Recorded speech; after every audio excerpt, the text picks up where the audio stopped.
Patayin na lang muna dito yung mga witnesses, ano? Or mga rescued workers from China, Malaysia. I think there is also a Filipino here. Yes, sir. Meron, no? So, Vietnam. Can you kindly stand up? Can you kindly stand up dito? Please stand up and Stand. hindi naman po kayo mga akusado dito. I hope you understand my English. Kayo po ay mga rescued workers that this government will be protecting. Okay, Comsec, please take their oath.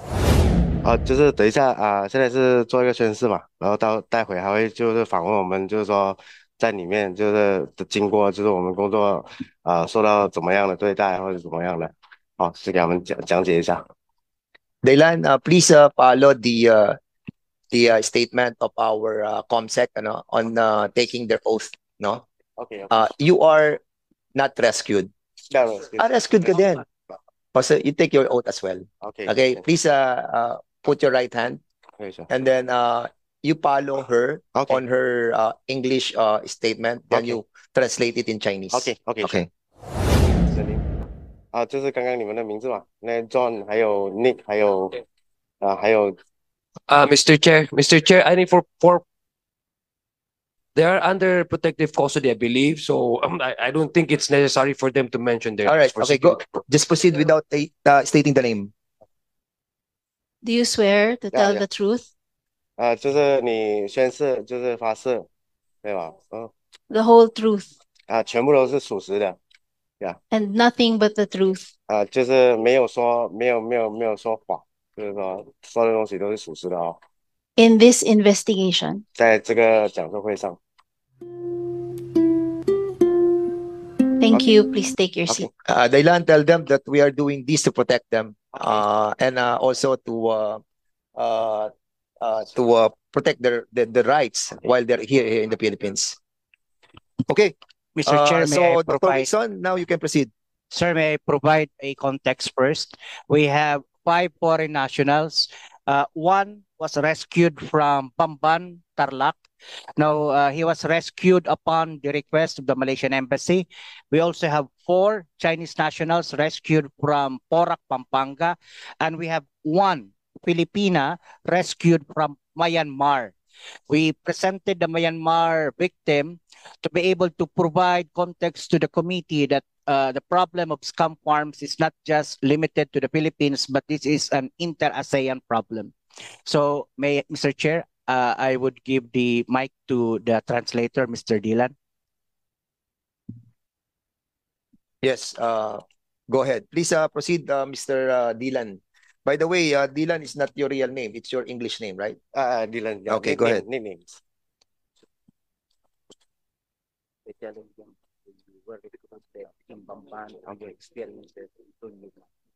Okay, so Mr. Dylan, can you kindly narrate to these 2 committees and to these resource speakers who are here, what happened to you first, no? Okay. Ikaw muna, then we will be asking the others, and then you sure. translate that to us. Sure. So you start with how you were recruited, and then how you were put in that facility, Okay. and then how you were rescued or escaped, or so what are the surrounding circumstances from the time that you arrived in this country to the moment that you were rescued by the PAOK-TF?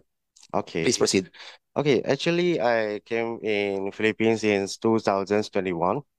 Okay, that one is I travel in Dubai, and then transfer because our own company there already transfer over here. Okay, after that, okay, why I will be in Bamban Talak? Okay, when February 10th, that one is almost Chinese New Year. I will meet up in our friends. The one is my old colleague when I meet in Philippines here. And then when I arrived there, okay, in Bamantalak, the place there, and then I just maybe in the dinner, we will get the dinner at that time. Okay. And then he told me to wait in the domestary there. He said he will go to do something and then come back later. And then I just wait until around 30 minutes after the office, like the in charge, maybe the admin or anything is coming to calling me, and then go to the supervisor place, and then he will tell me I need to work in there, and then maybe have I think I already get sell because I have some knowledge for that. If I will go to park and then it's not allowed to go out, and then them say I need to, and then asking for if I pay maybe the price of that he sell me, then them say it's not allowed. And then actually you need to, how to say, minimum you need to work around half an years. After that, if without the payment, you already pay out the payment, and then I can get like freedoms or something like that. Yeah. So, were you tortured? Okay. When the times when I in Bamban there, and then I already get when I first day, you already give up my phone, my personal phone, and then I lost my contacts, or maybe I just try to, how to say, just save myself until I get the phone, or maybe I find another way for contacts. And then after that, I just try But to. were you tortured? When Have a that was physical abuse or something? the back, in the back. Back? No. Where? In the face. The time then torture me in the face, and then I will report in. You were slapped or you were punched? Yeah, we get punched. We get punched. How many times? Just one or two times. That time I forget, but I feeling the first time is already drunk. Yeah. Dr. Winston, is he the one that was rescued with the bench? Okay, sige. So That Dylan, one so is- we will be asking the other, no. Okay, sure. I think the physical abuse that was perpetrated on your person is not that much compared to the others. I think them is more hardest with Okay, me. so we'll be asking who? Dr. Winston, Okay. translator. Pero he was rescued as well. Not too much violence against him. Can you Okay. kindly give him another mic? So Okay. so Dylan, kindly ask him the same Okay. question from the time how that you were happenings yeah, in yes. the times. 就是他想问一下你怎么在那个邦邦刚 club 嘛，就是克拉克那边就怎么会在那边出现，就怎么会在那边，就过程你可以说一下。 6月2号晚上11点多，靠近你看。 6月2号晚上11点多， OK 在机械区走闲逛的时候，被别人推上车了。哦，在被别人推上车了。对，6月3号6月12号，6月3号凌晨2点多的时候就发现出现在那个地方了。 Okay. Can I translate? Need me to translate it, right? Okay. He say actually in June 12th, the time when he working maybe for personal, and then he get some persons is catching him in the road, and then with the small van, 是小车是吗？那种小型面包车或者什么？灰白色的 SUV。哦，白色 SUV。 Oh, have some guys is cashing in the road with the white color SUV, and then after that 过后呢？过后，就拿我的手机呗，然后拿了我的包，然后就拿了你的手机，就上了车就拿你的手机，拿你的包是吧？对。 Okay, when he get cash with maybe the criminal or anything, and then he get the phone, the personal phone, and then the bag, all. So in other words, this person was kidnapped and then put into a put into the in a hub. clubs, the Pampanggang there. So how many months? How many months? I think just few days. He say it's a February. More than 12th, 5 right? days. 2 days only. Just only 2 days. Just only 2 days. 2 days only. Then he was rescued. Oh, you raided already. So he was picked up on a place, some place, and then brought when the into the time, Pogo.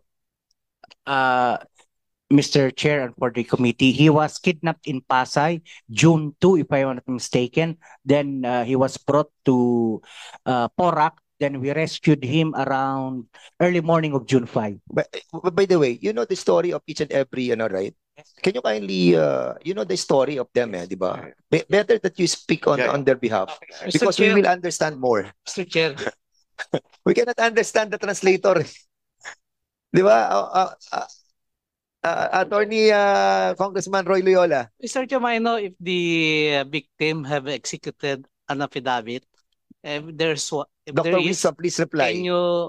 can we ask copy so that we could easily understand the story behind their Yes. Yes, Your Honor. Since most of these are complainants, they have executed their affidavits, and these are with the relevant courts po.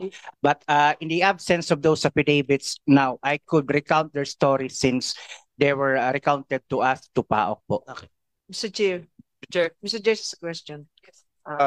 Congresswoman So- Pancho. So nakidnap po sila. Yes, ma'am. Did they give money or not?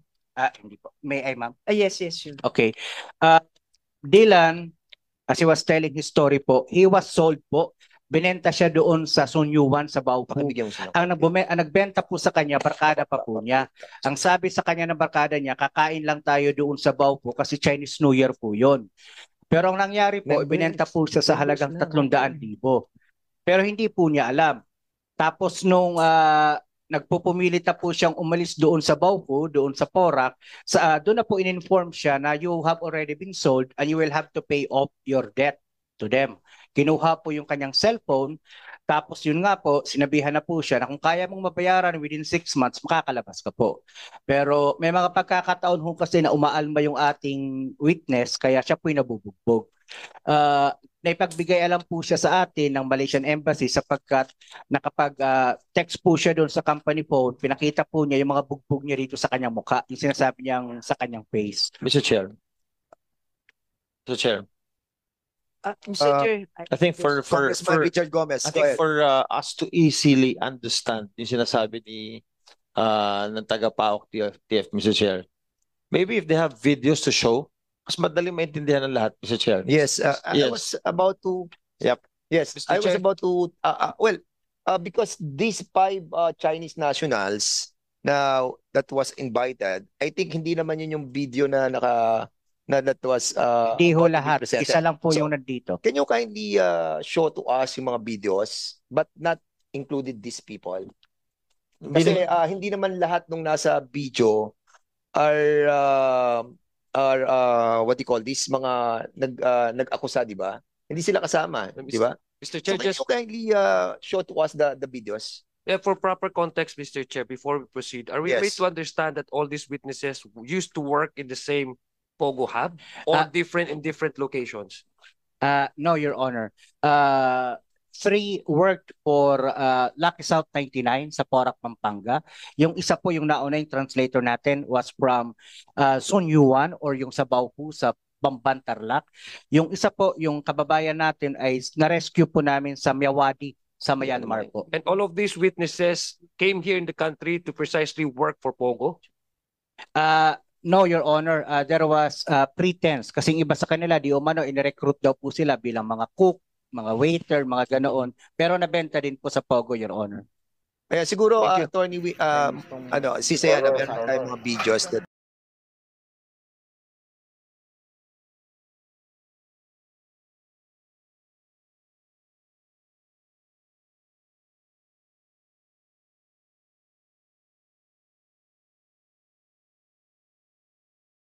Kasi no, yung hindi nga pwede. We cannot present in public torture videos of the witnesses, but the others. Mr. Chair, excuse.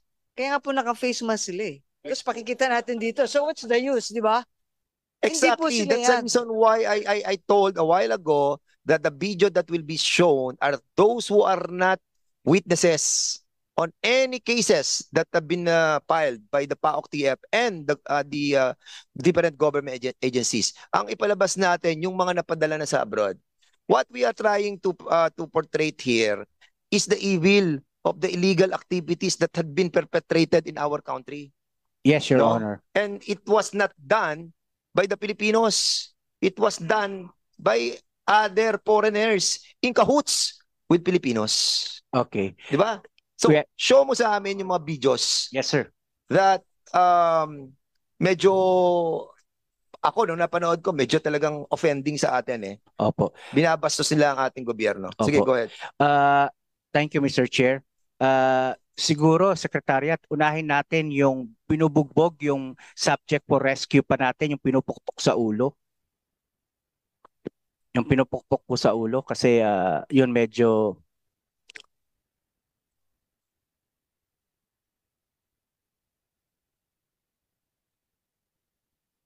Ito pong unang video nung pinupukpok sa ulo, na-rescue na po ito, nakatakas na po ito, tinatago na po natin ito, and we're hoping to be able to create a story, to be able to depict his actual story, and hopefully maging subject din po ito ng operation.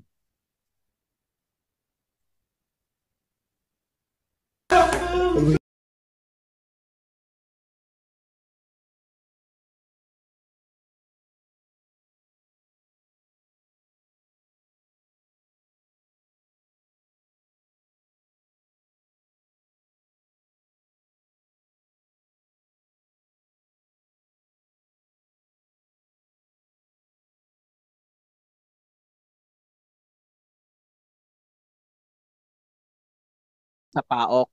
Hindi naman po totoo. In all honesty, hindi po siya ang nagbigay sa amin ng impormasyon. So yun po yung konteksto ng torture video na yon. Next po, yung babae po. Ay. I suppose, Dr. Winston, marami kang video ng torture eh. We'll grant you that na maraming torture na nangyari and everything. Ewan ko kung gusto mong makita pa lahat yung torture. Ang tanong ko muna, can you, with regards to these four male witnesses that are present, how did they enter our country? Para lang mailagay natin paano napunta sa Pogo eh. Opo. Chinek po namin yung entry visas po ng itong mga foreign victims po natin. Kadalasan ho sa kanila na dumadating po bilang tourist po yung kanilang visa. Then pag nandito na po sila sa Pilipinas, they convert their visas into 9G or yung working visa. Sa pakikipagtulungan po namin sa immigration, Your Honors, nakikita po namin na yung actual visas po nila ay hindi po doon sa actual na Pogo na pinagtatrabahuan po nila. So, ibang kumpanya ang nakalagay doon sa kanilang working visa. Yun po ang kadalasan nakikita natin sa mga rates natin, Mr. Chair. So, actually, hindi sila dumaan sa PAGCOR eh. Or yung kung ano man yung company na supposed to be applicant ng PAGCOR. Diba? Dahil paano nila ipapacilitate o bibigyan ng AER, Alien Employment Permit, kung pumasok sila as tourist, then nagpapakonvert na lang bigla. Dahil pag mag-expire na yung binigay na visa natin dito. Mr. Chair, nakikipag-ugnayan nga po kami sa PAGCOR sapagkat nakikita namin nila Attorney Jessa na karamihan sa kanila wala ho talaga mga OGL, di ho ba ma'am? Pag nare-raid na po namin, saka lang namin nakikita na yung declaration po nila, halimbawa, may declaration silang 30 na may OGL o yung online gaming employee license. 30 yung actual na declare, for example, pero ma-rescue po natin 300 to 800. Kasi ang misconception namin, dinadala sila in groups to work as Pogo operators dito. Dadalhin sila sa hub. I-apply sila in batches para mabigyan ng visa. Ito kasi iba yung manner of entry nila, manner of how they were hired or paano ipinasok do sa ganung sitwasyon. Mr. Chair, allow me to provide proper context po. Yes, thank you. Thank you, Mr. Chair, for that question. Actually po, yung influx ng mga Chinese nationals working in Pogos started as early as 2017 to 2019. The peak was on 2019. Ano po yung phenomenon na meron tayo dito?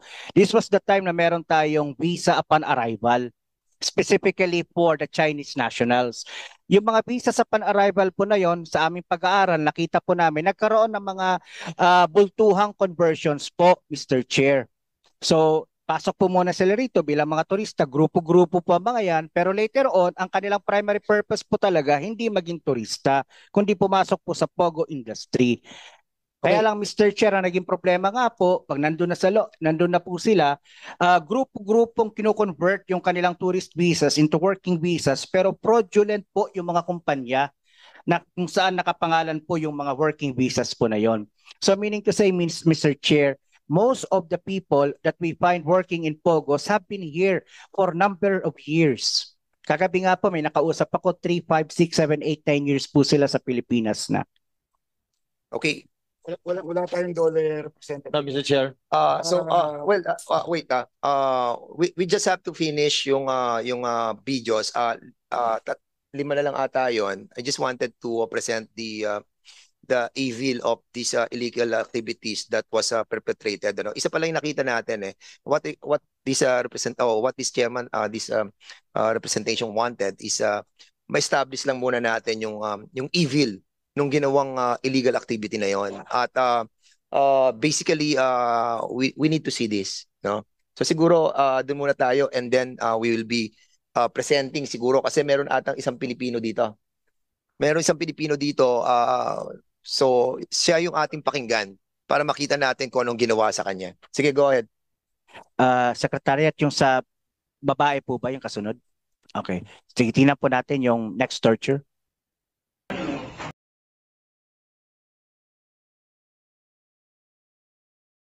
Po yung tumakas, nahuli po dahil sa nahuli nga po siya, ayan, ang kaparusahan po lagi talaga ay todo-todong pambubugbog o torture po. Next po.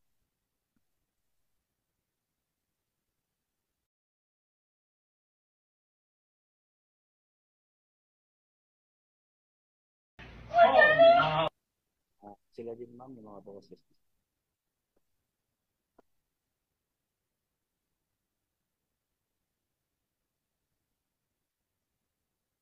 Inviting yung Filipino witness here para afterwards we will be asking her ba? Babae ba siya? Yes sir. Okay. Yes sir. Sige. Next please.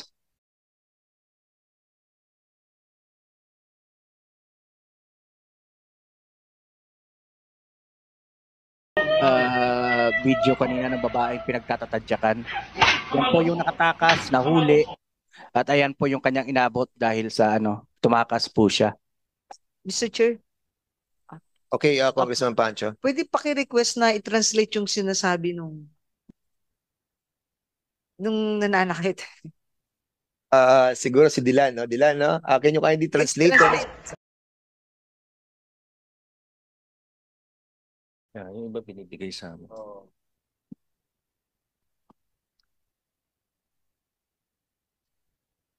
Shall we proceed, Your Honor? Hindi. Meron pa ba? Yung kinukuryente dyan. Meron mga kinukuryente. Yung kinukuryente po. Opo.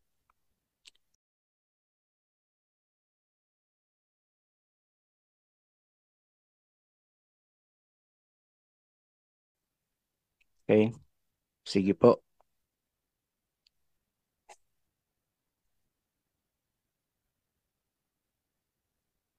Next, dali. Ilan pa yan? Isa na lang. Isa na lang.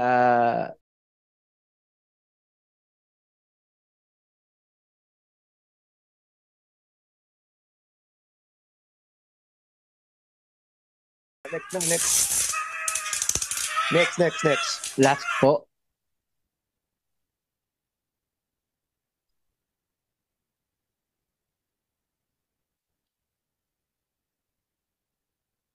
Actually, we have seen a video. Can you kindly tell us, Dr. Winston?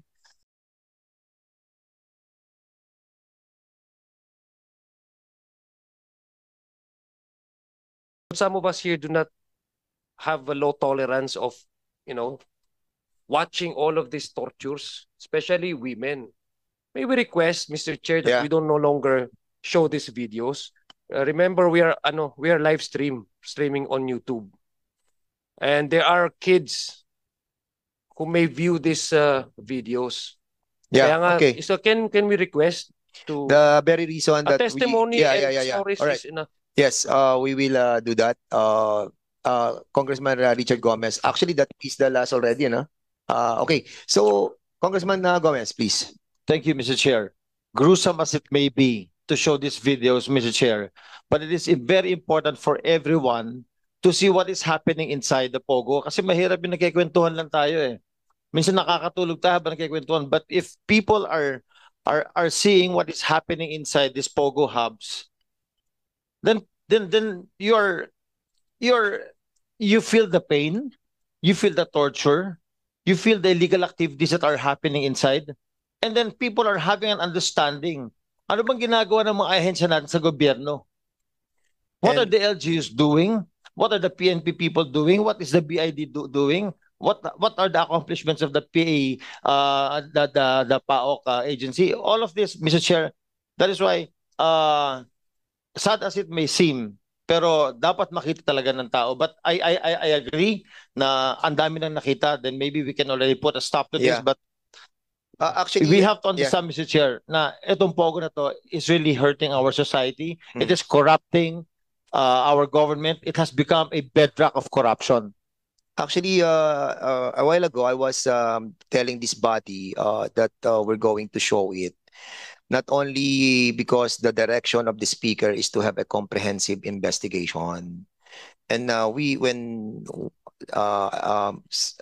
members of the committee, specifically the Committee on Public Order, I asked if we're going to show the video. Precisely the very essence of the motu proprio is to investigate the illegal activities. And I must agree with Congressman Gomez na mabigat man po yung mga eksena, but we have to tell to the Filipino people and to the international community that this country, this government is doing something on their countrymen, especially yung mga Chinese, mga Burmese, Myanmar, lahat, whatever. Meron pong aksyon ginagawa ang ating bansa. And rightly also, Congressman Alonto, siguro we have shown already a lot, no? Siguro we stop on that, no? Meron naman tayo napakita ng mga almost 5 videos. But I have seen a lot of videos. I have seen. Others you cannot take anymore. Especially the abuse on the sexual torture. There was a sexual torture, man-to-man, pinaparusahan yung hindi sumusunod doon sa kanilang pinag-uutos. And siguro pupunta na po tayo dito last, and then after this, the members of these two committees can ask questions already. Okay, so ma'am, Pilipina po kayo. Okay, hindi ko na po Mike po. Hindi ko na po tatanungin ang inyong pong pangalan. So ano po nangyari sa inyo sa loob po ng Pogo Hub? Nung nag-decide po kami na uuwi na ng Pilipinas, nagpaalam po kami na uuwi na, hindi po kami pinayagan. So in other words pala, kayo po ay nagtrabaho sa Pogo sa Myanmar? Sa Myanmar po. Okay. So doon kayo na-recruit papunta sa Myanmar? Opo. At tapos, paano po nangyari sa inyo? Nag-recruit po sa inyo dito sino? Mga Pilipinos as well? Opo. Sige, kwento niyo po. Sa akin po kasi relatives ko. Opo. Nag-usap po kami na pupuntahan ko siya sa Thailand, magkasama kami sa Thailand. Pinangkuhan niya po ako na yung may working visa daw after, kasi 6 months lang po yung ano natin sa ibang bansa, di po ba? So, nung pagdating ko po doon po niya ako kinausap na yung magiging trabaho ko, hindi encoder. Kasi dito po sa Pilipinas, as encoder daw po eh. Sales marketing. So, ano naging trabaho niyo po doon? Sales marketing. So, po sa, sales marketing? Ano minamarket po ninyo? Makikipag-chat. Makikipag-chat for, ano yan, parang kukumbinsi mo siya to invest, gano'n? Yes, to invest. Or ito yung tinatawag na lab scam, na-involve ka rin sa lab scam? Opo. Paano ang ginagawa sa lab scam?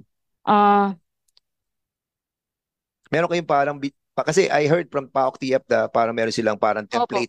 Opo. May template na binabasa na lang, tapos kinukonvince sila na ma-inlove sa inyo. Opo.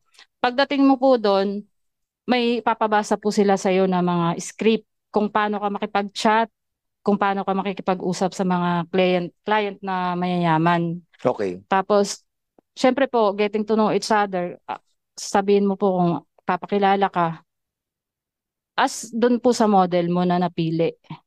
Tapos magpapangga po na, na mayaman ka, lahat isi-share mo yung kung anong yaman ka.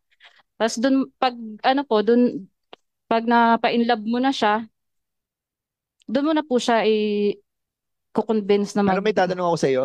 Kasi it was told sa akin that doon sa hub,